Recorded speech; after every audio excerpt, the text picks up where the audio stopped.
দক্ষিণ কলকাতার প্রাণকেন্দ্র রবীন্দ্র সরোবর। সত্যি জায়গাটা খুব সুন্দর। প্রথমবার গেছিলাম। এত বড় একটা জলাশয়, তাকে চেন দিয়ে বাঁধানো এবং তার মধ্যে অনেক ছোট ছোট ওয়াটার বডি রয়েছে। সাথে একটা আকর্ষণীয় কেন্দ্র হলো দুর্গা মিউজিয়াম। কলকাতার যত নামি দামি পুজো আছে তাদের থেকে সিলেক্টেড কিছু ঠাকুর নিয়ে একটা প্যাভিলিয়ন বানানো হয়েছে। সেখানে বিভিন্ন দুর্গা প্রতিমা তাকে সংরক্ষিত করা হয়েছে। আচ্ছা দাদা, এই চেনটা কি হেলান দেওয়ার জন্যই করা হয়েছে শুধুমাত্র? না, আমি একটু জানতে চাইছি এটা কি শুধু হেলান দেওয়ার জন্যই হয়েছে? চেনটা বোধহয় হেলান দেওয়ার জন্যই হয়েছে, তা ভালো। তো আজকে আমরা চলে এসেছি রবীন্দ্র সরোবর, গেট নাম্বার 8। আমরা ব্যাক সাইড দিয়ে এসেছি, ব্যাক সাইড দিয়ে এবার ঢুকবো। আজকে সানডে আছে, অনেকগুলো দেখার জিনিস আছে, দেখি কি কি দেখা যায়। যদিও 5টা বেজে গেছে ফার্স্ট অফ অল। তো রবীন্দ্র সরোবর মূলত পশ্চিমবঙ্গ এবং ভারতের মধ্যে অন্যতম একটি বড় সরোবর, যেখানে 2-3টে দ্বীপ আছে। আর রিসেন্ট হচ্ছে এখন এখানে দুর্গা মিউজিয়াম, তার সাথে আরও কয়েকটা ভেতরে কালেকশন করেছে। দেখি কি কি দেখা যায় আর কতটা কভার করা যায়। Stay tune, explore test. So আজকে এই মুহূর্তে এটা দেখতে পাচ্ছেন রবীন্দ্র সরোবর। রবীন্দ্র সরোবরে এখন আগেই বলছিলাম রবীন্দ্র সরোবর ভারতের মতো অন্যতম একটা বড় জলাশয়, যেখানে অনেক এই ফেসিলিটিটা এখানে পাওয়া যায়। এবং আর এর ওই যে ওয়াটার দূরে, বডিতে ওইটা হচ্ছে বিভিন্ন একটা দ্বীপ, ধরনের এখানে অনেকগুলো ছোট বড় দ্বীপ আছে। ফনা রবীন্দ্র সরোবর আর ইন্ডিয়ার বাস্তুতন্ত্রটা মধ্যে এতটাই এবং সমৃদ্ধ বলা ভালো যে এই এরিয়ার মানুষজন যথেষ্ট পরিমাণে উপকার পান।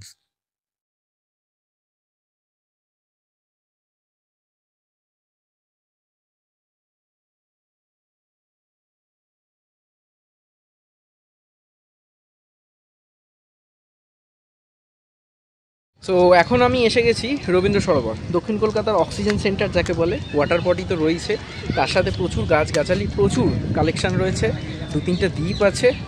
আর নিউ অ্যাডিশন হচ্ছে এখানে একটা দুর্গা মিউজিয়াম তৈরি হয়েছে। দুর্গা, কলকাতার যে বড় বড় দুর্গা পুজোগুলো তাদের কিছু কালেকশন এখানে রয়েছে।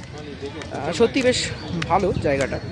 তো একবার এসে সবাই ঘুরে যেতে পারে রবীন্দ্র সরোবর। রবীন্দ্র সরোবরের ওভারঅল প্যাসেজটা যদি দেখেন, খুব বড়, অনেক বড়, এবং রবিবার আজকে প্রচুর ভিড় রয়েছে, ভালো লাগছে।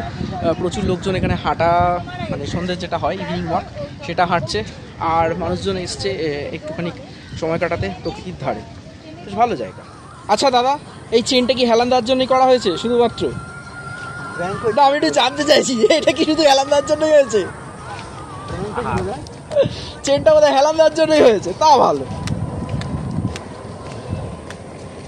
দুই বন্ধু উঠে পড়েছে গাছে ছবিও তুলতে, বাহ অসাধারণ। গাছটা অর্ধেকটা চলে গেছে জলের ওপরে।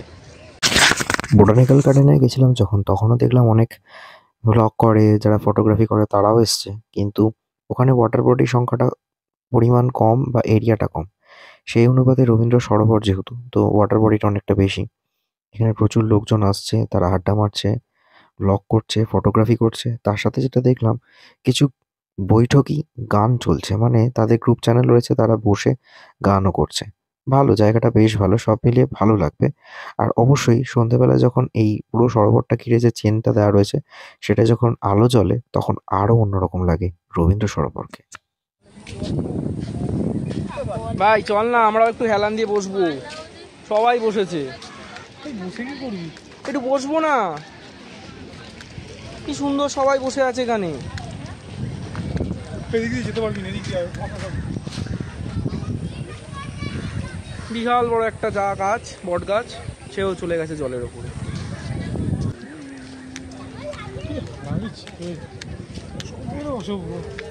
নিচে নেমে যা।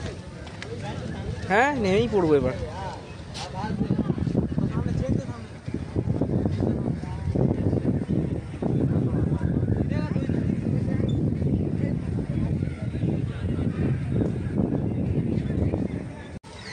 তিনখানা ফোয়ারাও রয়েছে এখানে, বেশ সুন্দর। রবিবারের বিকেল, অন্যরকম এক্সপিরিয়েন্স। সাথে রয়েছে পদ্ম গাছ, পদ্ম ফুলও ফুটে আছে ওইখানে একটা, দারুণ, জাস্ট দারুণ। একটা পদ্ম ফুলও ফুটে আছে।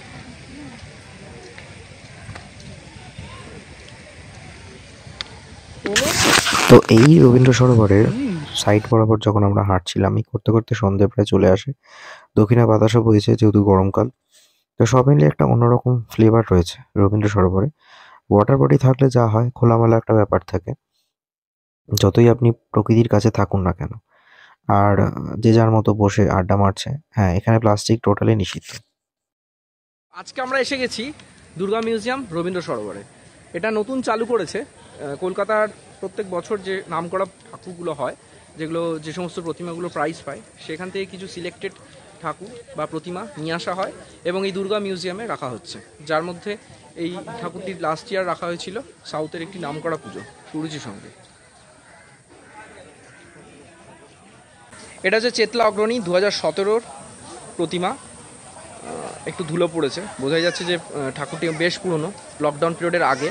তো ভবতোষ সুতারের তৈরি এই প্রতিমাটি এখানে রাখা হয়েছে দুর্গা মিউজিয়ামের অন্যতম আকর্ষণ 2017।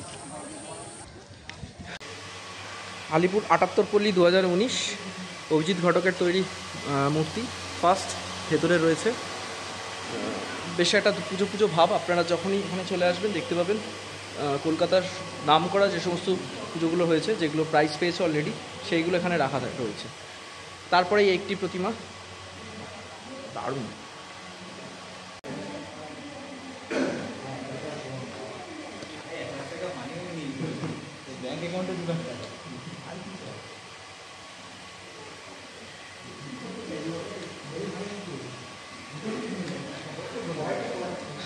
তারপর আমরা আসছি ভবানীপুরের 75 পল্লী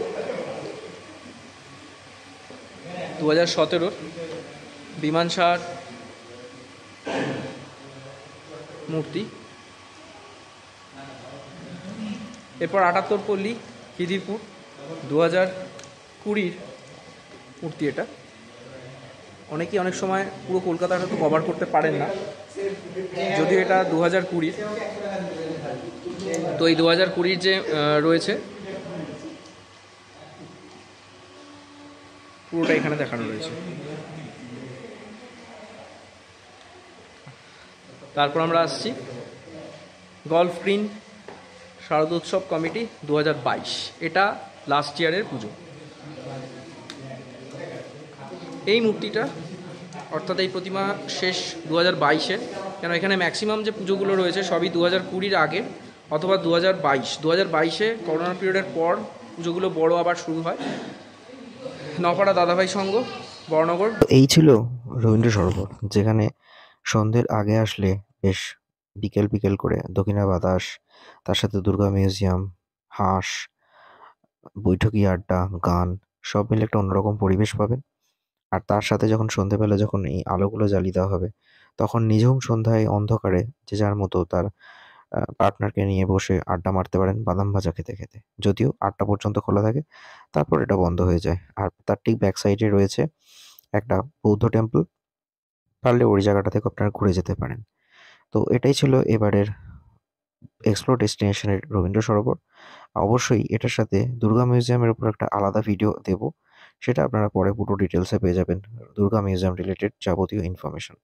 কেমন লাগলো অবশ্যই জানাবেন। আমার আরেকটা চ্যানেল আছে বং স্টোরিজ, সেটা অবশ্যই সবাই দেখবেন। ওখানে বিভিন্ন ধরনের বিষয় নিয়ে আলোচনা হয়।